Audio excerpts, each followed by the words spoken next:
Ajar kami bertahan di dalam pencobaan, tetap setia sampai pada akhirnya. Sebab Tuhan, Engkau adalah Allah yang memelihara.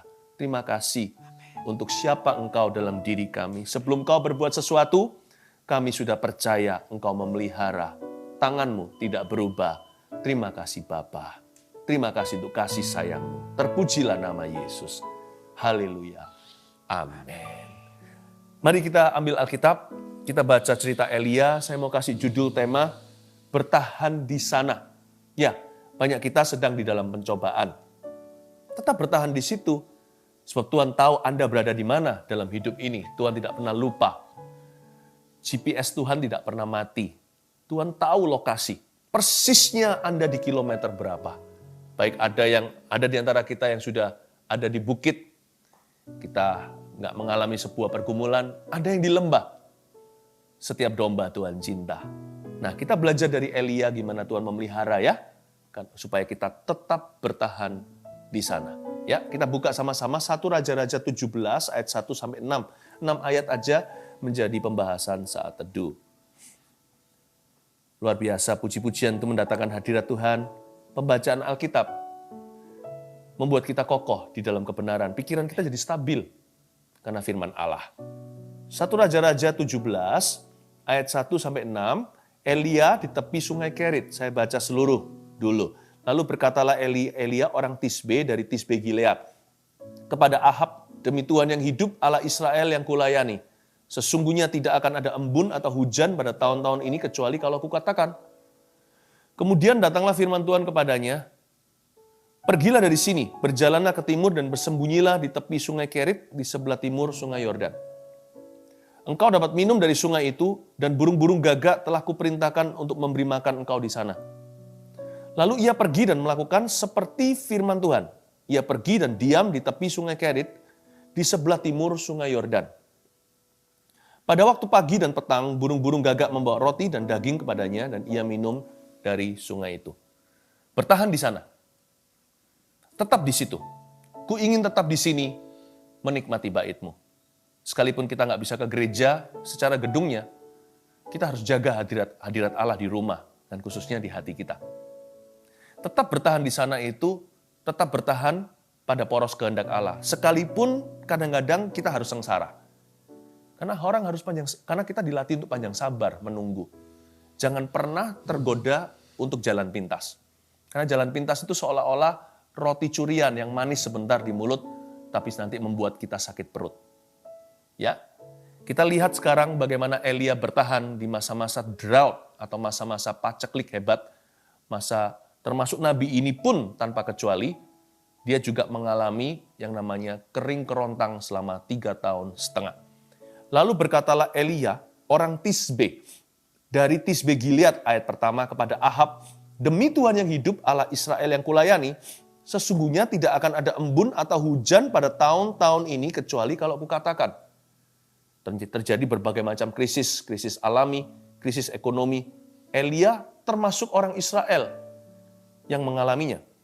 Tapi Elia punya satu kelebihan yang kita semua harus belajar dari dia. Dia punya firman. Itu dia.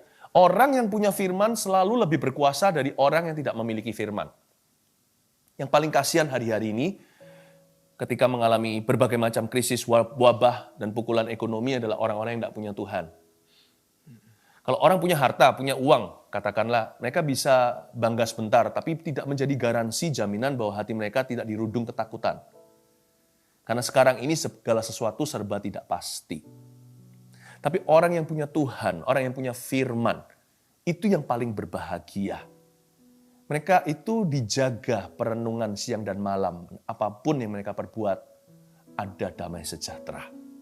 Elia ini dibanding sama Ahab. Ahab itu raja yang berkuasa. Dia punya segalanya. He had power. Dia punya orang. Punya kuasa. Dia punya uang. Rakyat sengsara. Dia di istana. Tapi cerita ini semuanya tentang Elia. Karena Tuhan absen dalam hidup Ahab. Tapi Tuhan itu aktif bekerja di dalam diri orang yang ditemukan firman-Nya. Elia adalah orang tersebut. Tuhan itu campur tangan di dalam kehidupannya. Elia orang Tisbe. Dibanding dengan Ahab, dia bukan apa-apa, dia rakyat jelata. Tapi Tuhan berada di sisi mana, kita sangat jelas sekali lewat ayat-ayat ini. Ya, pastikan kalau Tuhan beserta dengan Anda. Sebab kalau Tuhan beserta dengan Anda, siapakah lawan Anda? Adakah perkara yang tidak bisa ditanggulangi oleh Allah? Adakah sesuatu yang kita alami yang di luar kendalinya? Selama kita punya firman, kita aman. Ya, sekalipun segala sesuatu nggak pasti, siapa yang pegang firman dulu, dia yang pegang hari esok. Jadi tenang ya, tenang. Tetap bertahan. Bertahan pada firman. Nah, sekarang kita lihat di ayat 2, kemudian datanglah firman Tuhan kepadanya. Ayat 2 ini pendek sekali. Ya, hanya itu bunyinya, kemudian datanglah firman Tuhan kepadanya. Kata kemudian berarti ada firman pertama, firman kedua, firman lanjutan. Ternyata firman Tuhan kalau diberikan pada kita dalam bentuk satu buku ini lengkap, Alkitab namanya, Kejadian sampai Wahyu. Tapi kan nggak semua sekaligus dari depan sampai belakang tiba-tiba jadi rema kita hari ini. Firman Tuhan yang diucapkan, bukan yang tertulis saja. Yang ditaruh Roh Kudus menjadi suatu batu loncatan di dalam jiwa. Itu nggak sekaligus nanti kita sakit mah. Kita nggak bisa mengerti kita nggak bisa mengalami seluruh isi Alkitab dalam sehari. Ya, meskipun Alkitab ini lengkap di tangan kita, Kejadian sampai Wahyu. Karena itu kalau ikut Yesus itu ada episodenya. Jangan putus, nanti kita bengong, nanti kita akan bengong saja di episode berikutnya, terputus di tengah.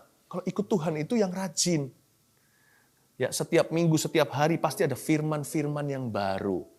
Nah, kemudian datanglah firman Tuhan. Berarti firman Tuhan itu silih berganti datangnya. Nah, kita lihat kalau di ayat ini, firman Tuhan itu datang kepada Elia untuk kesekian kalinya. Jangan minta firman yang baru sebelum firman yang lama berlaku.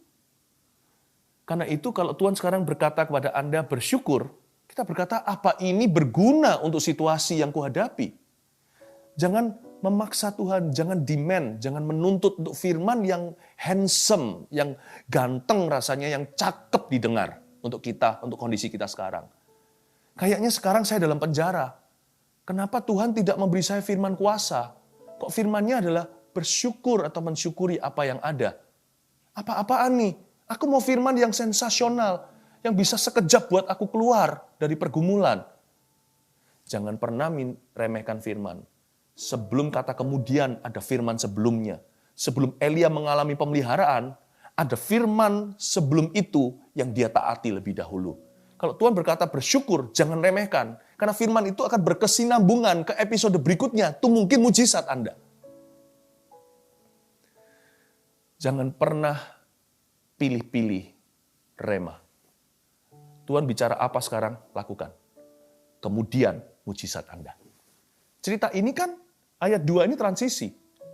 Ayat berikutnya destinasi. Gagak datang memberi roti dan daging pula.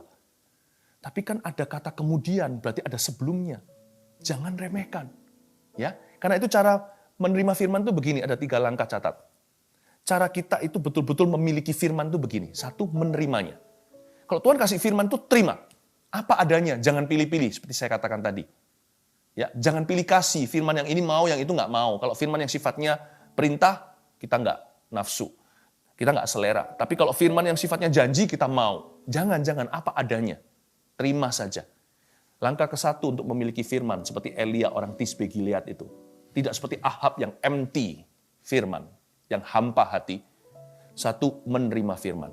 2, mengucapkannya. Rajin-rajinlah mengucapkannya. Jangan utarakan gosip melulu. Janganlah yang nggak berguna, yang tidak-tidak itu yang memenuhi lidah bibir kita. Yang negatif, yang menjatuhkan iman, yang mematahkan semangat orang lain, yang mengkamiri hati nurani. Setelah kita terima firman, rajin ucapkan. Yang 3, melakukan. Itu yang penting. This will seal the deal. Inilah materai daripada firman yang kita terima di langkah pertama. Ketika kita melakukan, itu sah. 1, menerimanya. 2, mengucapkannya. 3, melakukannya. Jadilah seperti Elia, orang Tisbe Gilead itu. Tidak seperti Ahab, yang tidak menghargai firman Allah. Supaya kuasa Tuhan berlaku atas Anda. Kemudian ketika firman Tuhan berikutnya datang, wow, terjadi sesuatu. Ya, manusia sih kepinginnya kalau bisa tahu segalanya. Kita ini agak sedikit kurang mengerti jalan Tuhan. Kenapa? Kita maunya itu gini loh. Kasih saya firman dari A sampai Z. Kalau bisa itu kita nonton episode 16 episode katakan, atau 60 episode. Saya maunya langsung belum apa-apa, langsung lihat episode terakhir. Kalau kita lihat episode terakhir nanti, ada banyak blessing yang missing. Kalau kita lihat langsung episode terakhir, mungkin beberapa orang akan ketakutan. Karena terlalu besar dan tidak masuk akal. Tuhan itu bijaksana, tidak memberitahu kita segala sesuatu hari ini. Tuhan itu memberitahu kepada kita itu step by step, heart to heart. Selangkah demi selangkah, satu persatu. Sebelum Tuhan tunjukkan sorga, Tuhan tunjukkan pada kita dulu anak tangganya satu persatu di depan kita. Ya, karena itu jangan terburu-buru, hati itu harus sabar. Ya, karena firman itu bertahap datangnya. Meskipun Alkitab ini lengkap. Belajar dengar-dengaran dengan Roh Kudus.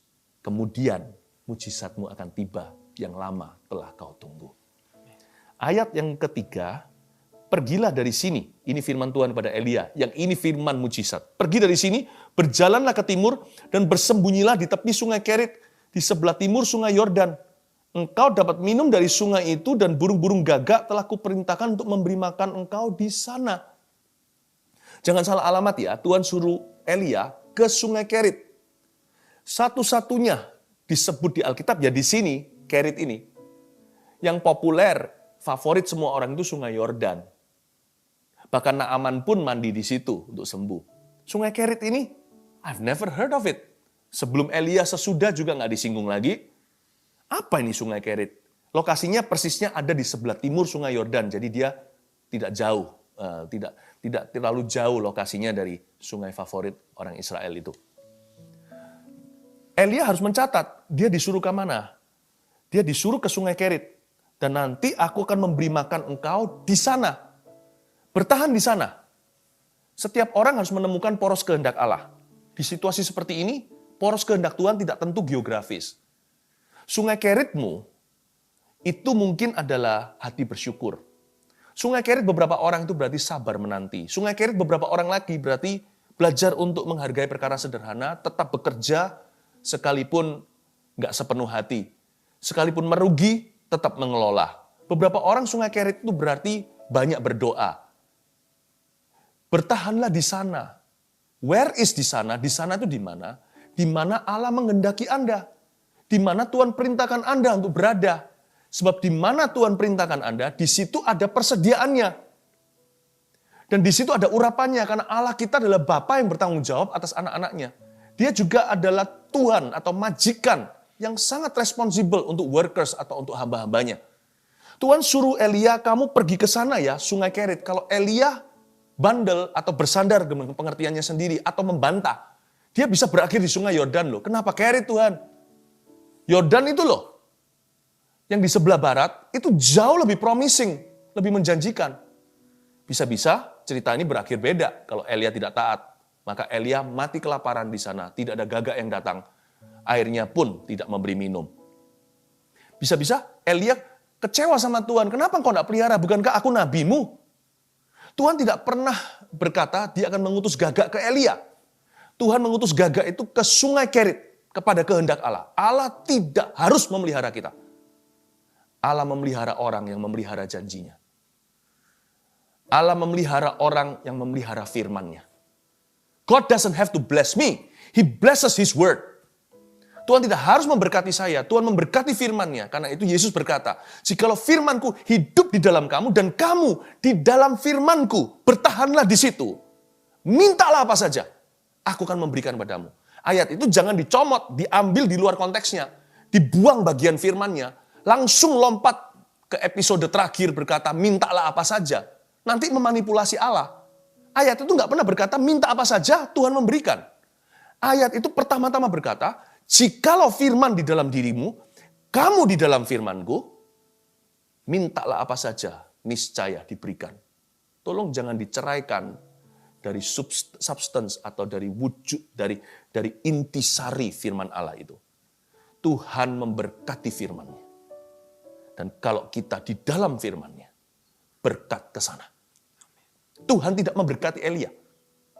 Tuhan tidak memberkati Elia. Tuhan mengirim gagak itu pergi ke Elia, karena Elia ditemukan di poros kehendaknya. Allah mengirim burung gagak itu ke sungai Kerit, bukan ke nabinya. Nabinya disuruh ke situ karena dia peka dengan kehendak Allah. Allah tidak mau dia kelaparan, Tuhan suruh dia pergi ke destinasi pilihan. Tuhan berkata, inilah poros kehendakku, pergilah ke sungai Kerit itu. Kalau Tuhan suruh bersyukur, bersyukurlah, di situ ada berkat. Tuhan suruh rajin bekerja, bekerjalah. Sekalipun seolah-olah sekarang makan hati, lihat kondisi ekonomi. Di situ ada persediaannya. Tuhan, bukan dari pekerjaanmu datang berkat itu, dari Allah sumbernya, tapi melalui pekerjaan Anda. Atau bahkan bisa juga tidak melalui pekerjaan Anda, Allah bisa mencurahkan berkat. Burung gagak itu tidak ada aturannya. Dia bukan merpati yang bisa dilatih. Heran Tuhan memberikan burung gagak. Kenapa? Karena burung gagak tersebut adalah binatang haram buat orang Yahudi. Jadi, cara Tuhan memberkati dan memelihara Elia, itu bukan cuma di luar dugaan, tapi nggak masuk ke aturannya dia. Siapa bilang Tuhan kalau mau membuat mujizat dan memelihara umatnya, dia harus dalam bahasa Jawanya, sungkem atau kulon nuwun dulu dengan manusia. Atau dia harus permisi, boleh nggak caraku begini? Jalanku lebih tinggi dari jalanmu. Tugasmu dan tugasku hanya peka dengan poros kehendak Allah. Kita nggak usah tanya-tanya sesuatu yang terlalu muluk-muluk. Apa kehendak Tuhan dalam situasi ini? Apa yang ada? Bersyukur atau mengeluh? Bersyukur. Mengasihi atau membenci? Mengasihi. Di sanalah Tuhan telah perintahkan Anda berada. Bertahanlah di situ. Ya kan? Sabar atau terburu-buru jalan pintas? Sabar. Rajin atau malas? Rajin. Firman atau malas baca Alkitab? Firman. Berdoa atau mainan? Berdoa. Gampang kan? Gak usah yang muluk-muluk cari kehendak Tuhan yang kita gak tahu. Yang tahu aja di depan mata. Kan pilihan multiple choice, A atau B, selalu pilih A. Rencana Allah, bukan rencanamu sendiri. Udah gitu aja. Bertahanlah di sana. Pasti sesuatu terjadi nanti. Di sana ini bukan geografis. Di sana ini kehendak Allah. Lalu ia pergi dan ia melakukan seperti firman Tuhan. Nah itu dia. Ia pergi dan diam di tepi sungai Kerit di sebelah timur sungai Yordan. Makanya roti ke situ. Terakhir ayat yang ke-6 pada waktu pagi dan petang. Pagi dan malam. Burung-burung gagak, binatang yang diharamkan ini, membawa roti dan daging kepadanya. Luar biasa loh. Di zaman itu roti dan daging sangat-sangat, kan gak ada gandum, kan kelaparan, kan tidak ada hujan. Daging tuh banyak sapi udah mati, kecuali di istana. Udah gak ada wagyu. Daging lokal aja tidak ketemu. Kalau saya baca ini supranatural banget, bukan hanya burung gagak itu yang bisa jalan. Burung gagak itu bukan hewan yang bisa kita atur. Itu hewan liar. Kok bisa membawa roti? Rotinya tentu bukan dalam bentuk gandum. Dari mana gandum di seluruh negeri nggak ada kok bisa ada roti? Dari mana daging nggak ada sapi?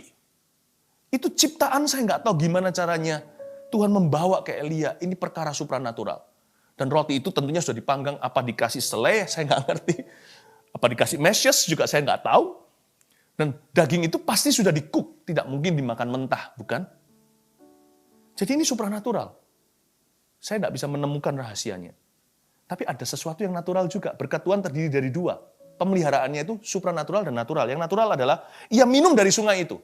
Kita tahu, minum sampai sungai itu kering, baru Elia pindah ke tempat lain. Tak lama setelah itu, konfrontasi dengan Ahab dan nabi-nabinya.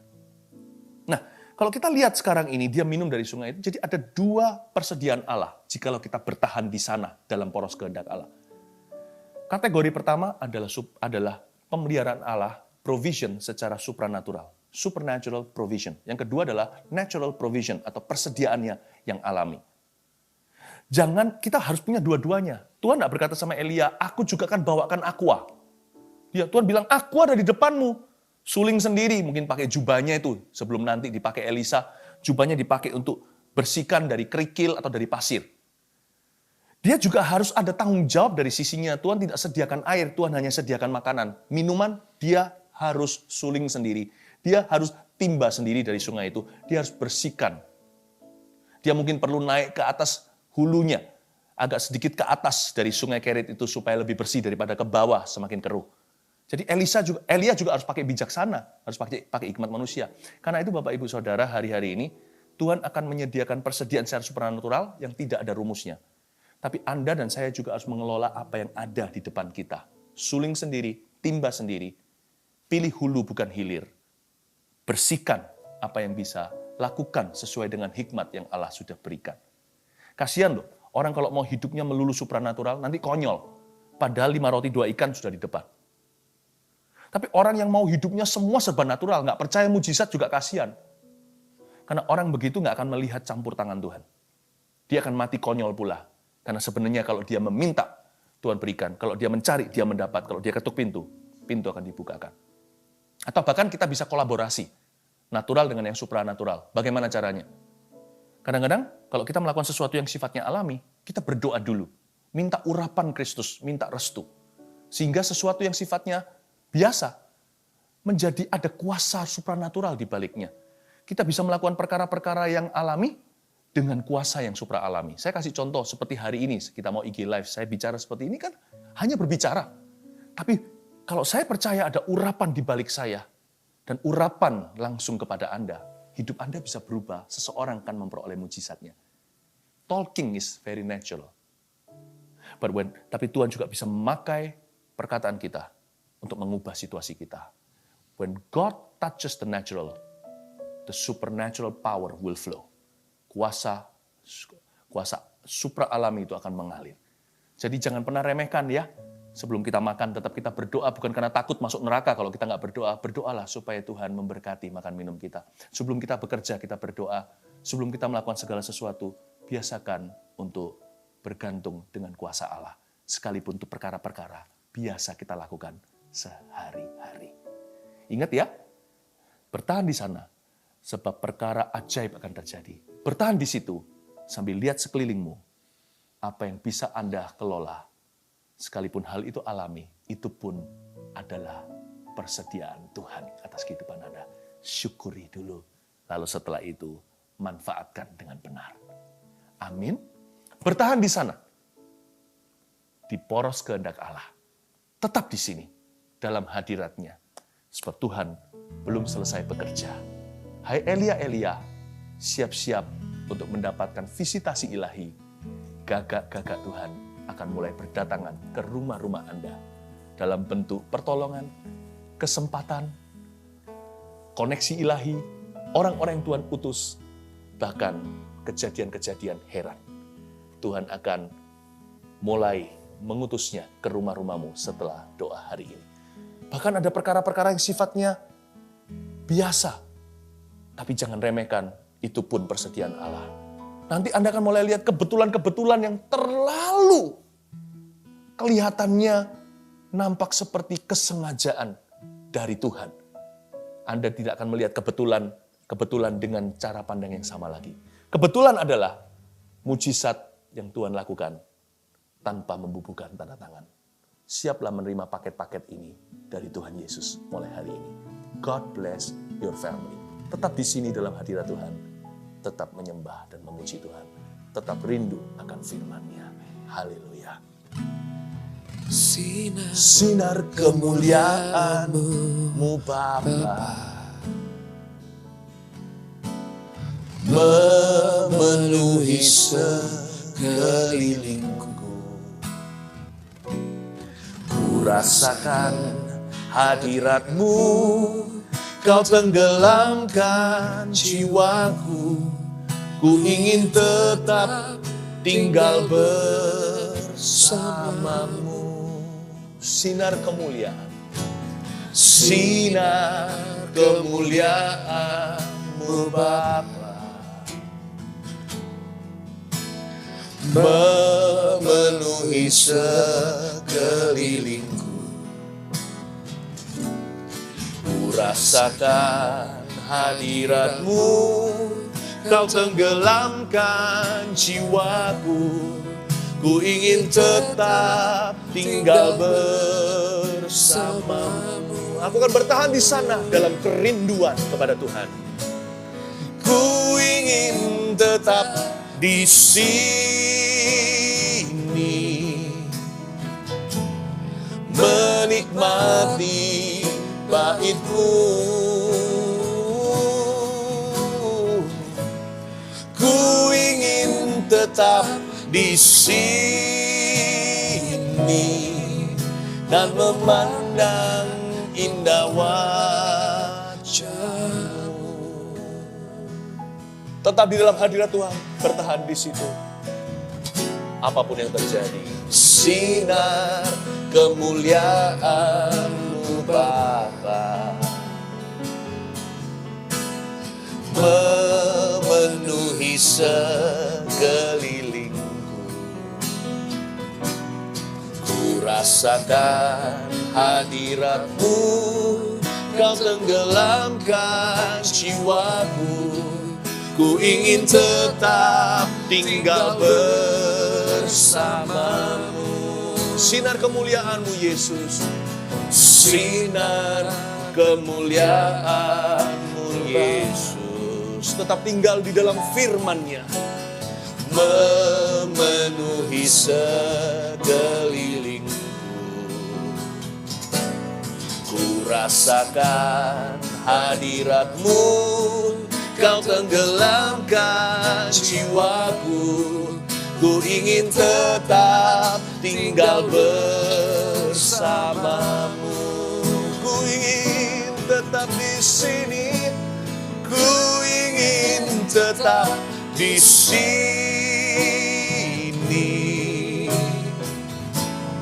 menikmati bait-Mu. Ku ingin tetap di sini dan memandang indah wajah-Mu. Tetap dalam kesetiaan dan ketaatan, tetap di sini bersama dengan Tuhan. Ku ingin tetap di sini, menikmati bait-Mu. Ku ingin tetap di sini dan memandang indah wajah-Mu. Ku ingin tetap di sini, haleluya, menikmati bait-Mu. Ku ingin tetap di sini dan memandang indah wajah-Mu. Angkat tangan kita, mari kita betul-betul merangkul janji-Nya. Ku ingin tetap di sini, menikmati bait-Mu. Ku ingin tetap di sini dan memandang indah wajah-Mu. Ku ingin tetap di sini, rangkul Tuhan. Ku ingin tetap di sini,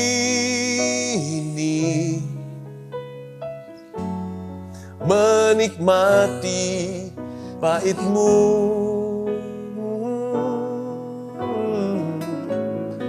Ku ingin tetap di sini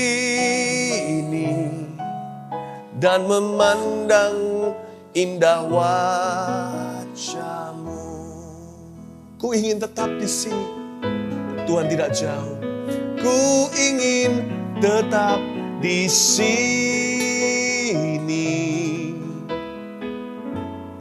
menikmati bait-Mu, Yesus. Ku ingin tetap di sini dan memandang indah wajah-Mu. Ku ingin tetap di sini, menikmati bait-Mu.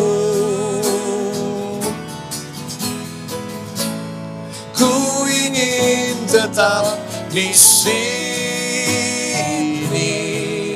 dan memandang indah wajah-Mu dan memandang-Mu dan memandang indah wajah-Mu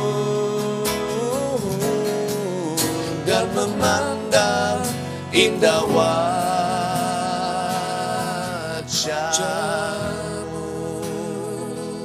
Tuhan, hamba berdoa untuk setiap keluarga dalam pergumulan.